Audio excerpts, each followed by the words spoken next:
All right, ladies and gentlemen, welcome back to the show. I'm Terry Lynn here with my co-host Travis Marziani, and today we're going to talk about the checklist to starting an e-commerce store. So recently, I've been helping a client build a new store on Shopify. So we're going to just talk about the best practices to get started up and running. How can you kind of do this quickly and efficiently without any holes? So before we go, some updates. Travis, what's going on? Yeah, I have two big updates, and the first one's something I'm a little bit upset about. And if you listen to this podcast for a while, you know that in the past I've talked about ad roll and remarketing in general, and still a big fan of remarketing, but ad roll has completely lost my trust. I recently went in and kind of audited my account, and back a few months ago, I set the max CPM I would allow to 80 cents, which for display advertising is, it's low, but it's somewhat fair. That's where I found my return on investment. So I set it to 80 cents, let it go, ignored it for a few months. And I came back about a week ago and I saw that I was getting charged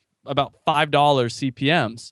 So I called them over and over again repeatedly, and they kept ignoring my messages. They actually disconnected me about 5 times. When I finally got a hold of someone, their comment was basically like, "Well, sorry, I guess you didn't read the terms and conditions." And they changed their pricing model and they did all this weird stuff. It was all super shady. So I was really pissed off about that because it's basically I agreed to pay a max of 80 cents and they kind of just said, "Nah, we don't really care about that." So This is on Facebook ads or Google remarketing or? this was on Google remarketing, and even back in the day when I was pro ad roll, I think I remember telling everybody like don't do the Facebook remarketing, because when I was doing the Facebook remarketing with ad roll, I was getting like $25 CPMs, and through Facebook remarketing, I was getting $5 CPMs, and I'm pretty confident that a similar thing is going to happen when I do remarketing through Google directly. It's going to be way cheaper. So that was one of my big things that I learned in the last week. So is this an open call to dump your ad roll account for all the listeners? Basically, I double check it. Like I'm not, some people probably will still love AdRoll, and it definitely has some advantages. It is pretty easy to use, but I wish someone would have told me a few months ago, "Hey, you should go double check it because they're charging more than they should be." I called them up, and if they are, call them up. And it took a lot of work. They gave me like a $70 credit, which doesn't even come close to covering my expenses. But yeah, if you're using AdRoll, check on how much they're charging you, because they're doing some shady things. Gotcha. Well, double check your ad roll. And next thing, email marketing. What have you been doing here? Yeah, there's another, just a small little thing, and I recently set out an email to all my past customers. And usually when I split test things, and I don't know how you feel about it, Terry, but I feel like 99% of the time when I split test two things, it's like one's a tiny bit better than the other one. It's like almost not even statistically significant. I A/B split tested the from names, and I sent out one group of the from name Cindy Marziani, which is my mom, owner of the company, and the other from name was bdanceware.com, the name of our company. And my thought was originally bdanceware.com is good because then people see that and they remember, "Oh yeah, that's that website where I bought dance clothing from. I should go buy again." But the open rate with the Cindy Marziani was about 3.5 times as good. So it was right in between 3 and 4 times good as the other one. So the one got like 400 people opening it, the Cindy Marziani. The other one got 100 people opening it. So split test your from names. Try your own personal name, especially a lot of the smaller companies out there. You probably have some kind of repertoire with your customers, and or if nothing else, I think people would rather open an email from a real person than the .com or your business name. Well, I think on your site, your About Us video is your mom welcoming everyone to the store, right? So Yeah. it would make sense that she's the person emailing too, I guess. Yeah, and another thing, what I do a lot of times is I'll insert dynamically their first name into the email. So the one email will say, from Cindy Marziani, and it'll say, "Susan, have you seen our new Instagram?" Which sounds a lot better than bdanceware.com saying, "Susan, have you seen our new Instagram?" Because the first one sounds like, "Hey, like we're friends," and the second one's like, "I'm a big company. Will you please follow me on Instagram?" Yeah, it's like if Taco Bell wrote to you and it was like Taco Bell. I was like, well, I know you're a company. But it was like, Jane Smith at Taco Bell. Oh, okay, who are you? And you're actually a real person. Yeah, absolutely. One of the things to get started with before you start a store is to realize that your tasks are kind of in really 4 categories. The 4 categories are website, logistics, product, and marketing. And the way I split this up is because The big bulk of stuff when you start a store is really the product side because when you have your titles, categories, your whole structure of the store really revolves around that. And whereas like the basic stuff, like your about us page, shipping page, whatever, like that stuff you do it once and then you kind of just let it sit there. And that stuff's relatively quick to figure out. Whereas like if you have 100 products, 200 products, you really have to know what you're doing before you slap them on, because the mistake is if you just start entering stuff in and it's not uniform and then you fix it later, you're going to just keep doing this stuff back and forth. So we're going to just go over kind of each category today on getting started and what are the checklists as you go through each one, so you can do it quickly, maybe within a week, within 2 weeks, depending on your product size too. So first part, website. You want to have your domain obviously bought first, and part of the thing that's important here is too, when you go on a cart, either Shopify or BigCommerce, you'll have a subdomain first on their backend, which is basically like a staging platform. It'll be something, terrystore.myshopify.com or Travis's store at travisstore.bigcommerce.com or whatever, right? And so basically, once you build your site on that store first, then you reroute the DNS settings to the actual website, to your domain, and then that's when things actually are live. Another thing, actually, for people that are looking to buy a domain, if you want to get a really cheap domain, type in 99-cent domains into GoDaddy, click on one of the AdWords things, and you can get it for 99 cents. So if you haven't ever bought from GoDaddy before and you're kind of like, oh, I should probably eventually buy this domain, it's $1. Just go do it. Yeah, and before you kind of get the store up and running too, if you want to have checkout on your own domain, like bdancer.com/checkout, you need SSL certificate. Otherwise, the credit card info will just be sent across the internet as plain text. Now, if you want to use the shopping cart checkout, that's fine. They have a shared certificate there. But basically, when they check out, it'll be like, travisstore.myshopify.com in the browser, and it won't be your own domain. And, the jury's out there whether this actually lowers your conversion or not, but it's just kind of an aesthetic thing if you want to have it all on your own SSL and things like that too. All right, next, obviously the easy one, kind of logo and your brand assets. You want to know what your store's going to be called and kind of have a logo set up. And this will vary based on the theme you use, whether you're using your own designer or you're using an out of the stock theme. Usually out of stock themes will have a documentation that tells you, don't keep this logo over like 500 pixels by 500 pixels. There's a certain size they'll tell you where it won't look right or it'll start breaking on the visual side too. So pretty straightforward. This is really kind of like a one-time thing. And when you think about your logo, if you have a lot of text in there too, you got to make sure that it renders correctly on different themes too. Because if the theme has just a small, 100 by 100 pixel icon for it, and your store is like, thebestdancewear.com, like you're not going to be able to fit all that text in too. So when you look at a theme, you want to look at the documentation to see if the brand assets actually make sense on your own. Otherwise, you got to go into Photoshop and get your designer to kind of remove a little bit here and there. And this is one thing actually that really hung me up at the beginning, because there's kind of two strategies in my opinion on this. One is to go to a site like 99 Designs or hire some kind of professional designer, get a good logo, spend $350, $400, $500 on it. And then the other flip side, which I chose, was to just do something basic and then update it as you start to grow revenue. And Terry, I have a feeling that you're in the same boat as me, where it's kind of like do something relatively basic. But what are your thoughts on this? Yeah, you could just use like a text name of your store. That's fine. Like that's the most basic way, right? But it depends how much you want to invest in this. But I think like getting sales is the most important thing usually. So I wouldn't put too much. Yeah, I think back to like Coke logos and all these kind of companies. If you look at the first iteration of most companies' logos, they're pretty bad. So just start with something basic. Yeah, you could like Google any site. Yeah, exactly. There's no point to get hung up on this. I mean, unless you're like an existing brand, like you have an offline store with some brand that you need to keep consistent. But most people if it's your first store, it's not that big of a deal.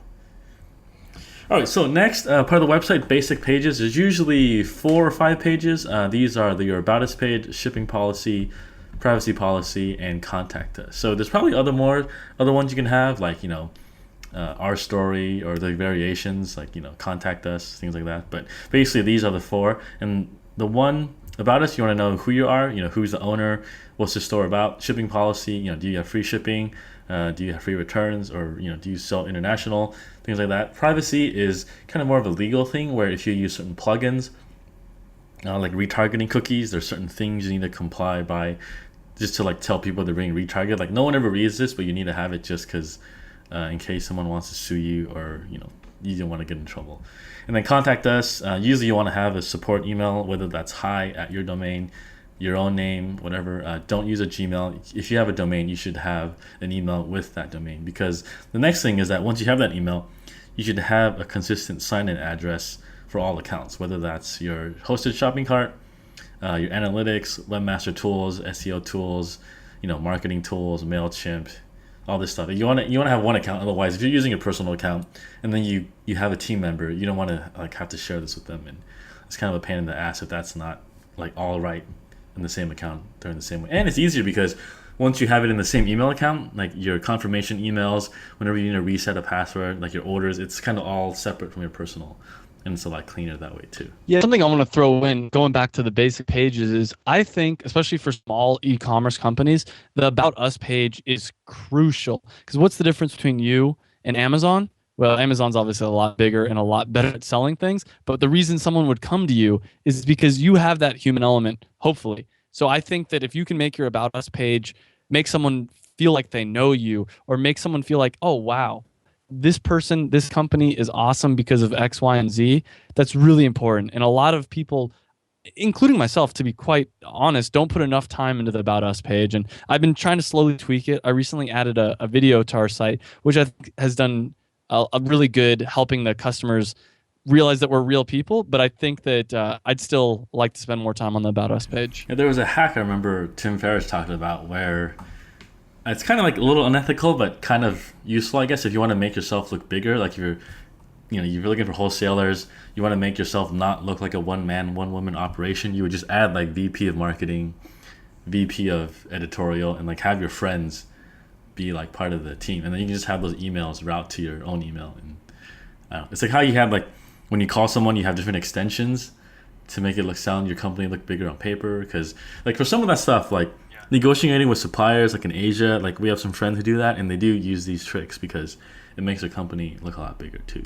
Jury's out on this, let you guys decide, but basically the website portion to get started is you want your DNS settings, domain settings, SSL if you want to check out on your own domain, logo, brand assets, and then the basic pages and the email address. Now domain stuff we didn't go into, the MX servers, CNAME, A stuff, the actual when you route emails to different servers, if you're using Google Apps or Gmail or all these things, that's a little too technical to talk about, and it's different based on each cart too. So that basically is how the DNS, your domain, routes emails. When they go to www, which one does it go to? Where does it actually point to as an address on the server? So we don't want to get into that, because we're just going to make people go to sleep. And it's a lot easier. It sounds like, when you're saying that, even I'm kind of oh, wow, that sounds like a lot of work. But when you actually do it, it's a one-time thing where you type in a couple, a couple letters, and it's super easy to figure out. Yeah. All right. So let's move on to the next part then. Next part is logistics. So the website stuff is just basically what you need to get running. And there's probably more stuff you can do, but we're just here to give you the bare minimum to get started. So address and phone, usually in each hosted cart, you'll need to enter some kind of address. And also because this is needed for the shipping info, whether you're generating a shipping rate on USPS to send your customer, or when they're during the communications, in their signature, it's nice to have a real address and phone. Even if it's just a PO box, at least they know you have some kind of physical presence somewhere to know that you're not just the internet guy looking to take your money. Yeah, I think having the address is really important, but to me, the more important part is the phone number, especially if you can have a 1-800 number. I think it looks a lot more professional. And if you have the ability, and I know some of us, like you, Terry, can't answer a phone at reasonable times because you're in another country time zone. But if you can, and you're in the United States, I think having the phone number easily, it's somewhere easy for the people to see it and be able to call.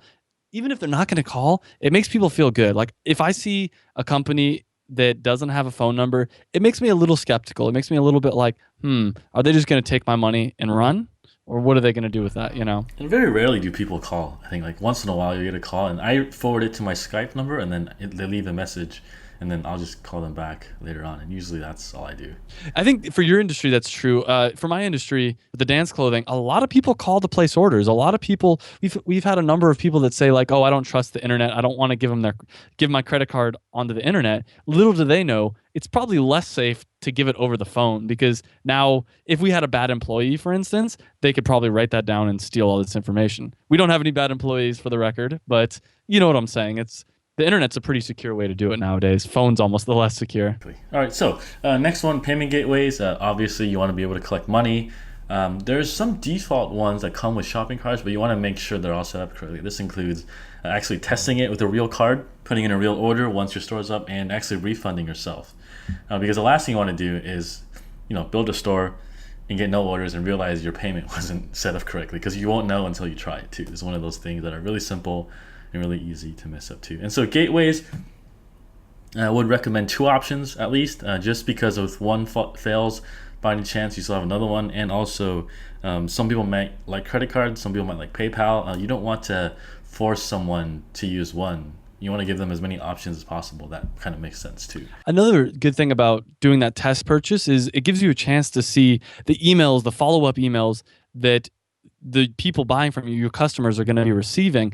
And my opinion on that too is if you can make it a little bit more customized, a little bit more fun, that's great. Because I mean, it's one thing to get a receipt. It's another thing to get like a conversation in your inbox. Or I think anytime, especially as a small e-commerce, you can add some flair to your copy. After a gateway, you want to also have a shipping solution. So once you get an order, how are you going to actually send it? So when I first started out, I actually just used Excel and I printed it out with the mail merge, and it sucked because it's a huge waste of time even if you have like 10 orders. So a shipping solution, if you're using like in the US, you can use ShipStation, Stamps.com. If you're in like overseas, Royal Mail, you want to know what you're going to use to send this. Usually your country has a default one that's good enough.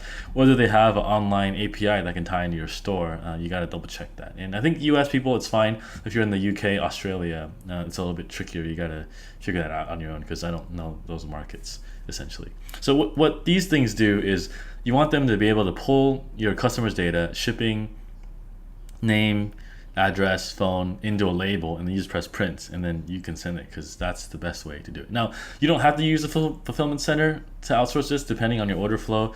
Usually, if you're just getting a couple orders a week, you can do it yourself. It's not that bad. It took us a while to figure out that we need a company like Stamps.com. I think we're using, I actually don't remember what we're using right now. I think we're using Shipping Easy right now, but shop around.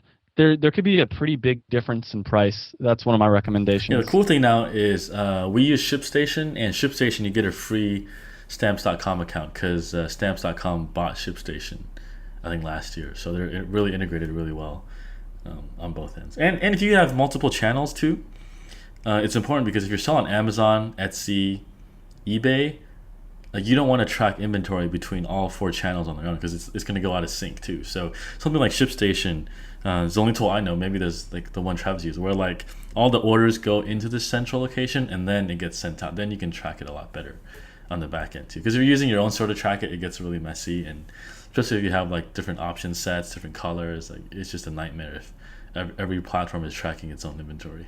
All right, so last one in logistics is live chat. So live chat is pretty helpful.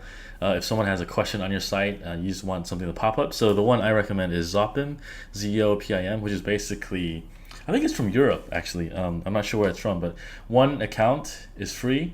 So if it's just you running the store and you want it to like pop up while someone's visiting, it can alert your phone and you can start chatting with the person. Or you can send an away message where they can type in the chat and then it forwards the email to you.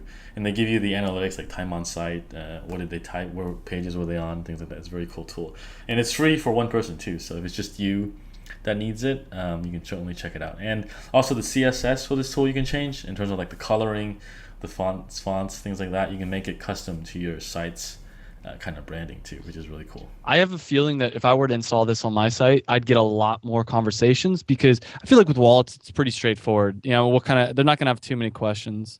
No, but your stuff is more custom. Yeah. So like you could get good data on what's not clear on your site too. Like they're asking, 10 of the same questions, it's probably something you should change on your site too. And it's probably worth, doing that, getting that notification for like a month or two to figure out.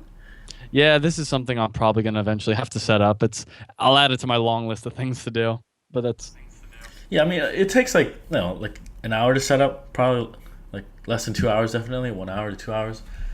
So it's just inserting the HTML code in the header. Really, that's it, and then setting up your colors and the size of the actual chat window and the fonts and all things right. I'm like gonna that. get around to this now.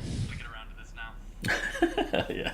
All right. So that's logistics, address and phone, kind of your business presence, payment gateways, shipping solution, and live chat. So let's move on to the third one, which is product. So product is actually the big bulk of starting a store. If you look at the whole scheme of things, where the stuff that takes the most time, the most headaches, and where things can go wrong. Because if you have a lot of products, like say even like 40 products, categories, different titles. You have to get them SKUs, UPCs, EANs if you want to go on Amazon, and the other SEO stuff. Whereas like really this makes the bulk of your site, because if you look at your site, you have 1,000 products. Really, your about us page, your other pages are going to be like 5 to 6 of them, and the other 900 things are going to be your product pages, right? So you want to get this right to get the right SEO juice and discoverability and all that things too. So I guess product. The best way to start with products, I think, is to really have a clean Excel that lists everything you want. And when I do Excel, you don't want separate tabs for each product category, because then it gets really messy. You want to have just like a main spreadsheet where everything's really clear in different columns, and things like that too. So I guess title, categories, you want to know how you want to structure your store, whether you're doing like belts, reversible belts, slide belts, things like that. You want to have that structure all laid out before you start entering this in the store, because if you just start putting random categories, it's going to be such a mess, and you're going to regret it later on. Yeah, I'd say spend a lot of time figuring out what you want to make the titles of your both your products and your categories, and spend some time doing the keyword research, because a lot of times I think what you originally think should be the title of your product, it may be true in your city or among your group of friends or in your own head, but when you do the actual keyword research, it's like, oh, I thought everyone called this a mini skirt, but it's actually called a straight skirt or whatever. So it's good to do that research. And there's also SEO titles and product titles. So when you see product titles in your page, it's going to be what they click on, like booty shorts. It'll be like red booty shorts. But on the SEO title, you can say like, hey, buy red booty shorts with free USA shipping at beatandenswer.com, like, or something like that. You can change the SEO title and the description. And you want to have this on usually, because then it helps you when someone's seeing at your site and actually in a search engine. And there's a quick way to do this. Is most product shopping carts have like a CSV import, which is an Excel delimited file that you can just import it on. And usually I fix this after the product is on there. I make sure the pricing's right, images are right, and then I'll download that. I'll fix the SEO title and I'll re-upload that. Usually just to kind of double check that way too. And another thing is, the product titles are obviously, or the meta titles, I should say, are obviously extremely important. A lot of people don't spend enough time on that. But the meta descriptions is something that I see over and over again. People have really crappy meta descriptions. And that's when you're searching on Google, it's the little description that comes below a search result. And what I recommend doing, and I'm sure that there's other people that think I'm totally wrong, what I recommend doing is really having it as like bullet point, almost short snippets. So it might be something like 100% handmade in the USA, premium cotton, 5 colors or 5 fabrics, whatever, just like really like rapid fire, as opposed to trying to make it into a long sentence, because people are skimming that. They're not going to sit there and read your meta description. But if they see free shipping, 5 colors, handmade in the USA or whatever, they're more likely to click on it. Yeah, it's actually a real click-through rate tool, not like a description tool. Because if you don't fill it out, I think most carts just pull the default description in your product page, and it may or may not be the right thing for click-through rates too. It's almost always the wrong thing for through rates. It kills me when I see a company that does that. If it's a company I like, when it's my competitors, it's awesome. But anytime you see the 3 dots, the ellipses, that means that someone didn't take the time to actually write a meta description. They just kind of let it automatically pull from there, let their cart automatically pull it, which is not the right way to do it. Yeah, because when you see it on Google, you'll be like, oh, it's random words, dot, dot, dot. I'm like, all right, I'm just going to click the next thing. Where something else, hey, handmade in the USA, fast and free shipping, over 200 colors selection, next day shipping or whatever, right? It's like a lot more enticing than, this red booty short is made with fabric in Los Angeles, California. And it's really an advertisement. It's a free advertisement. You get to place it up. And I think because it's free, people don't put a lot of thought into it. But imagine if this was an AdWords ad, how much thought would you put into the copy? At least a little bit. You'd take the time to write it out. So this is an advertisement that you get to have for free. So take that time to write a good meta title and a good meta description. Yeah, and the other side of this is the image alt tags, right? Because when people go to like Google Image and they start searching stuff, so the way to understand is that Google cannot tell what's on an image. Like if you show an image of your mom and an image of another lady, like unless the text tells you what it is, like it's not smart enough to realize that it's two different people. I mean, maybe it can in the future, but right now, it actually uses text to kind of see what image is each one. So normally when you take product photos, your DSLR camera will be like, SLR 0001 and then 0002 and all the way to like 200 when you take photos, right? So the mistake is to just upload these as a file name and not add alt tag, because when someone's searching red booty shorts, they're not searching DSLR 0001. Like that just doesn't make sense, right? So the alt tag tells the search engine, what are the keywords that are related to this image, and then it makes a lot of sense, because if you have like 1,000 products and you're not doing this, you're probably missing out on a ton of search results that your products could kind of show up for randomly throughout different image searches. Yeah, absolutely. So two things. You kind of touched on this already, but the file name. So the alt image tag is obviously really important, but so is the file name. So you'd want those two as best as you can to match. So if I were to do red booty shorts, I'd have a file name that's redbootyshorts.jpg, and the alt image tag would be red booty shorts. And I've actually done this, and I've ranked like for certain keywords, the first like 3 images are all mine.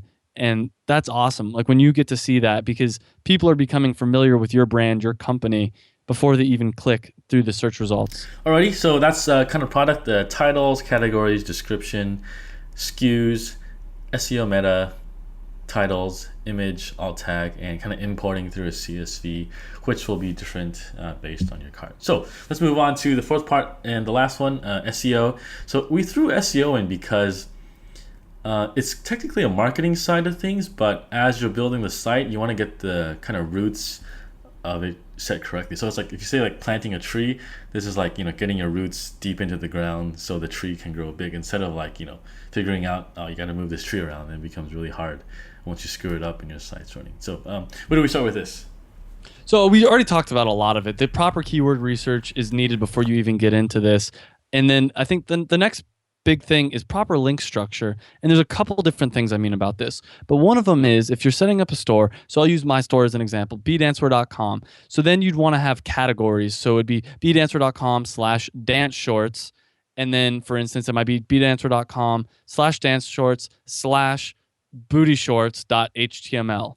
And a lot of people don't put any thought into this, and their link structures are all just auto made by their shopping cart, or they're just completely random numbers and strings. Well, that to Google looks really bad. That looks really messy. And I mean, as smart as Google is, it rewards people that are also smart and are willing to make their site easy to read. So one of the big things is make sure that your URLs reflect the keywords that you want to use and are as simple as possible. And that can be a challenge on some shopping carts, but your goal is to try to make that as simple as possible. Yeah, link structure is like, because when you first look at a site, you don't really look at what your browser's showing you in the address bar. When you click on it, it was like 123 question mark / product ID equals 2345. Like it just doesn't make any sense when you're looking at it too. And it actually helps. It helps with the click-through rate too, because when someone sees it in the search result, you see the URL structure right under the title too. And if it's just some like random stuff, doesn't make sense, you're probably turning people off. Yeah, I think at any point you can make your site easier, more user-friendly, more human-like, the better, by far. Yeah. All right, so the next thing, we talked about titles and meta a little bit. We're going to talk about sitemaps and I guess site structure. So sitemaps is essentially a file that tells Google, hey, here's what my site is. Here are what the pages are, here's how they link together, and here you go. Just crawl this and index this, basically. So a lot of times when you first get a site up, you want to submit the sitemap because, search engines don't crawl it right away. I mean, they may or may not, but you're better off being proactive and just telling them, hey, here's my sitemap. What's up? Yeah, on top of that, from your site, if you don't have a link pointing to a certain page, it's not going to carry any weight.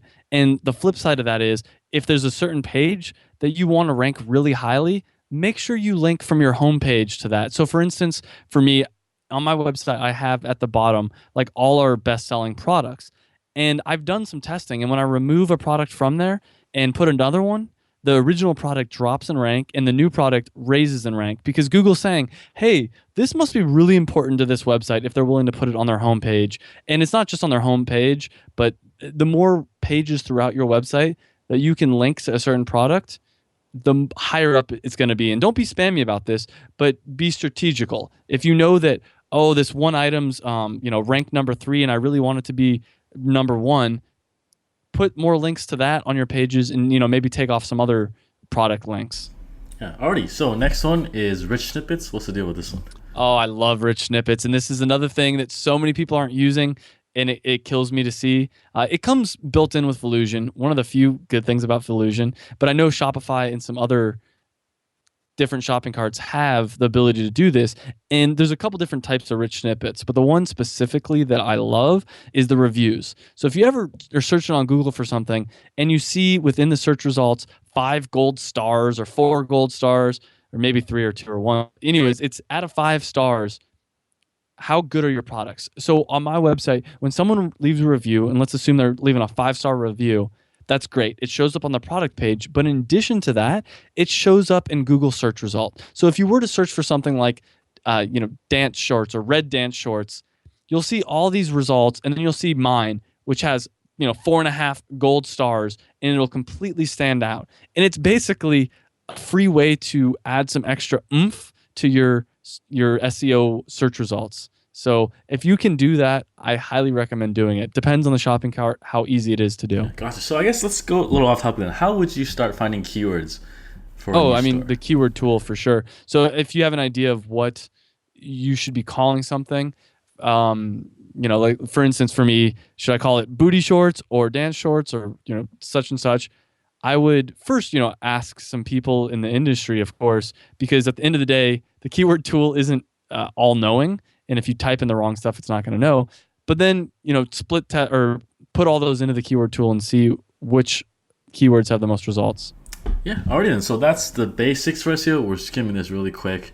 When you're starting out, proper keyword research, title, meta descriptions, kind of like we mentioned earlier, link structure, your XML sitemap, rich snippets, and kind of figuring out your keyword research and how to find ideas too. So I guess that's the basics for part 1 in kind of getting a store up and running, the best practices and making sure that you do it quickly and efficiently. Just to recap again, there's 4 sections: website, logistics, product, and SEO, and then we'll have a list of this on the site if you want kind of the recap and the actual checklist too. So next time we'll do part 2, kind of more on the marketing tools you want set up, kind of like analytics, heat maps, retargeting, getting your email list tied in, and other things that you should have from day 1, because if you're missing out on some of these things, you're losing data that can help you kind of tweak things as you go along too. Yep. Talk with you guys next week.